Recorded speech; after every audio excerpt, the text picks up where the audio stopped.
presidente tiene esa potestad y el ministro de cambiar de un momento a otro. Los motivos no tiene por qué estarles explicando al Congreso, son cuestiones de seguridad de Estado y eso es una prerrogativa del presidente cambiar a los comandantes, ¿no?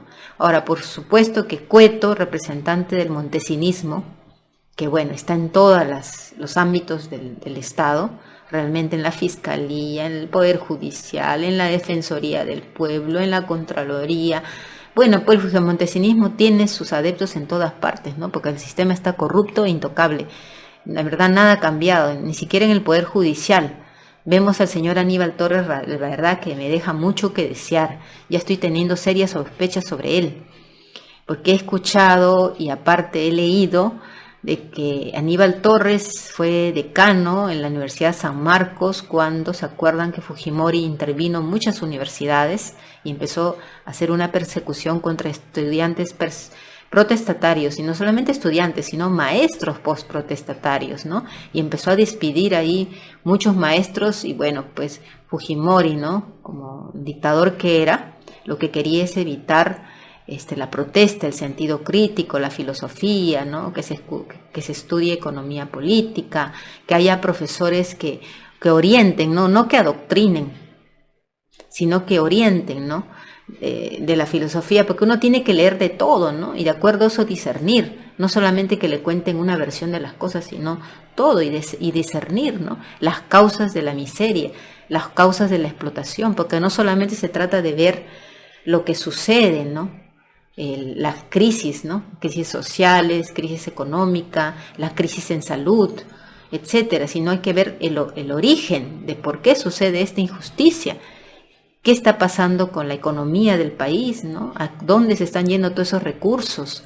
Entonces ahí la gente aprende a analizar, pero por supuesto a Fujimori no le convenía maestros que incentiven a los alumnos a discernir, a saber de historia, antecedentes, a tener mayor criterio, ¿no?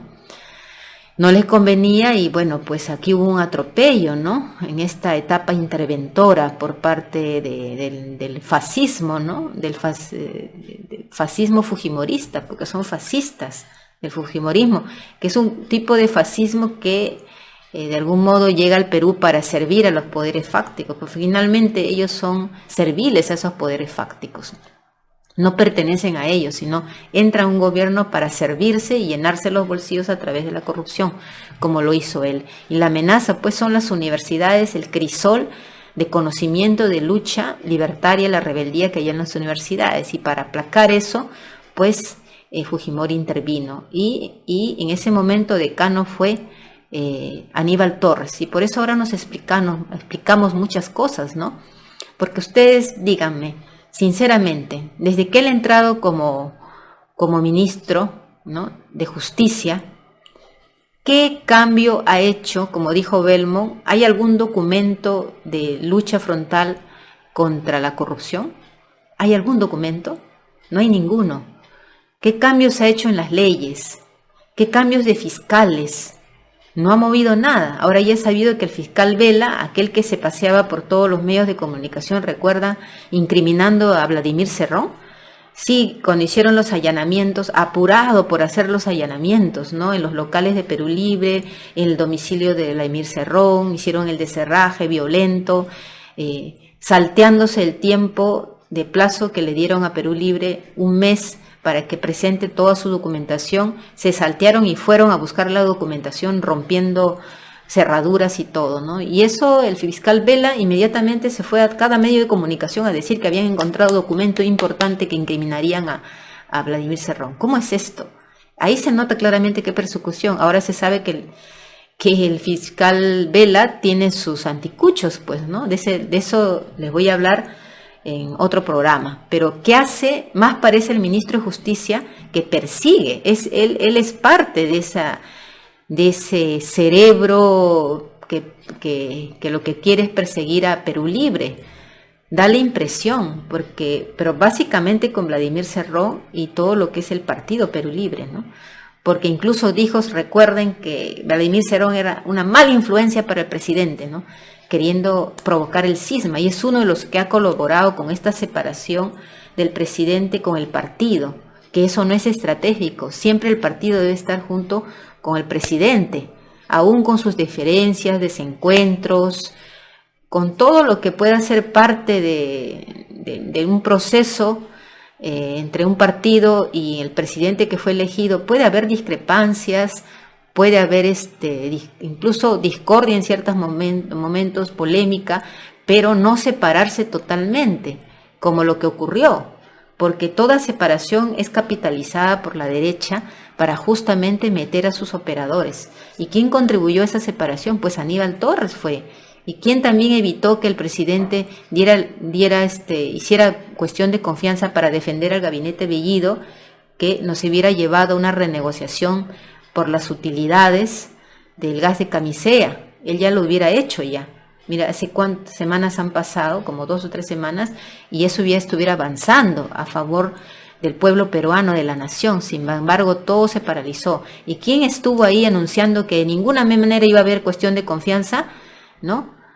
Adelantándose a la palabra del presidente? Fue Aníbal Torres. Entonces yo veo aquí que él, como ministro de Justicia, aunque en primer momento pensáramos, el admirable profesor, ¿no?, de la San Marcos, Aníbal el Caníbal, que bien ha defendido, bueno, pues la proclamación del presidente, ¿no?, en las elecciones, contra el fujimorismo que chillaba fraude. Sí, ha tenido sus méritos y se ha ganado la simpatía, la aceptación, pero rebuscando bien su historia, ¿no? Porque lo que uno hace en su vida es lo que hay, ¿no? Lo que realmente a uno lo define.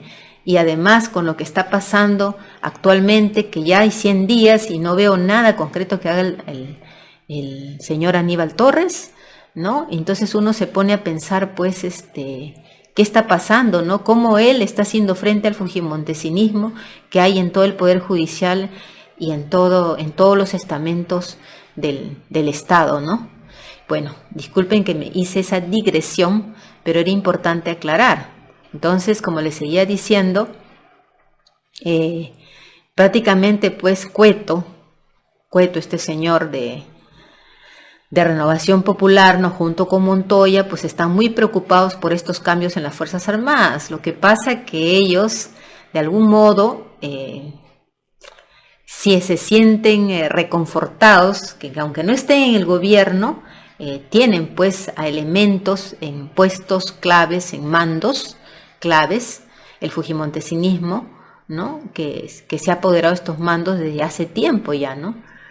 Y bueno, y ahora que sepa que están cambiando por otros comandantes que no tienen que ver con ellos, ¿no? Entonces eso les preocupa, ¿no?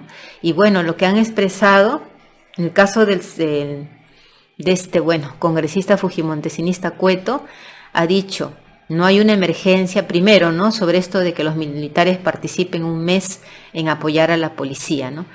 Ha dicho, no hay un estado de emergencia para hacer eso. ¿Por qué va a hacer eso? Y que prácticamente los 2 comandantes que han sido relevados se han enterado, claro, por el peruano, ¿no?, que eso ha sido un maltrato. Y sobre todo él dice, ¿no?, que esto para mí que está haciendo el gobierno, estos cambios repentinos, son indicadores que no me dan confianza, dice. Y porque no se puede utilizar, primero dice, a las Fuerzas Armadas con fines políticos. O sea, él lo que está diciendo es que el presidente está haciendo esto para tener militares que apoyen la política de él, ¿no?, que lo apoyen como gobierno, que no tenga opositores en las fuerzas militares, ¿no?, porque siempre hay el peligro de que acompañen un golpe de Estado, como lo hicieron en Bolivia. Porque ustedes saben que las Fuerzas Armadas, el comandante general le dijo a Evo Morales que le recomendaba que renuncie. O sea, era una presión clara. Le recomiendo, presidente, que renuncie, ¿no? Y ese señor, me acuerdo, apellido Williams, sí, era Williams, sí. Y este señor, después de eso, se fue a Estados Unidos, ¿no? Y se supo que recibió mucho dinero por eso, ¿no? Entonces, esa clase de mandos, ¿no?, de comandantes que se prestan a los golpes de Estado. Entonces es estratégico y conviene que el presidente pues entren otros mandos que apoyen al gobierno y sobre todo les cuiden las de espalda en el sentido de una arremetida golpista de tipo militar o que acompañe al golpismo congresal, ¿no? Entonces, y eso es positivo, ¿no? Para el pueblo, ¿no? Porque si Cueto, yo según lo que dice Cueto voy midiendo cómo van las cosas, porque si a Cueto esto no le agrada es porque estos militares no convienen a los intereses del fujimontesinismo y eso es positivo para nosotros. Por eso él ha dicho, no se puede usar a los militares de un modo político. ¿Y quiénes hablan todavía cuando el fujimontesinismo, de donde viene él, sí, han usado a los militares como él para sus beneficios corruptos, ¿no? Y dictatoriales, y todavía, bueno, hablan de que no se debe usar por un fin político, ¿no? O sea, realmente son bien cínicos, ¿no? Y también ha dicho, yo espero que los comandantes que acaban de entrar no se presten para eso. Yo también puedo lucubrar que que empieza a sacar a los altos mandos hasta llegar a uno, o sea, saco de aquí hasta que pongo uno que está a mi favor, dice él, ¿no? Que si es de mi partido, de mi grupo, y que por lo tanto es un aliado. Pero es que eso sería también por otra parte lo natural, ¿no? Una cosa es que el presidente no va a tener a comandantes que han pertenecido al fujimontesinismo o que tienen antecedentes de estar bien vinculados a la derecha. Va a tener que ser comandantes patriotas para que le cuiden las espaldas. Eso es por estrategia, ¿no? Pero según él, no, eso no puede ser. ¿Qué cosa quieren convertir a Perú en Venezuela? Dice, ¿no? Que claro, dice, a Maduro una de las tantas cosas que le dicen es, bueno, que los militares todos son, en otras palabras, sus amigos, sus aliados, ¿no? Y lógicamente así es la manera de defenderse de un golpe de Estado, ¿no? Más cuando uno tiene una derecha fascista, ¿no? Que está permanentemente amenazando, ¿no?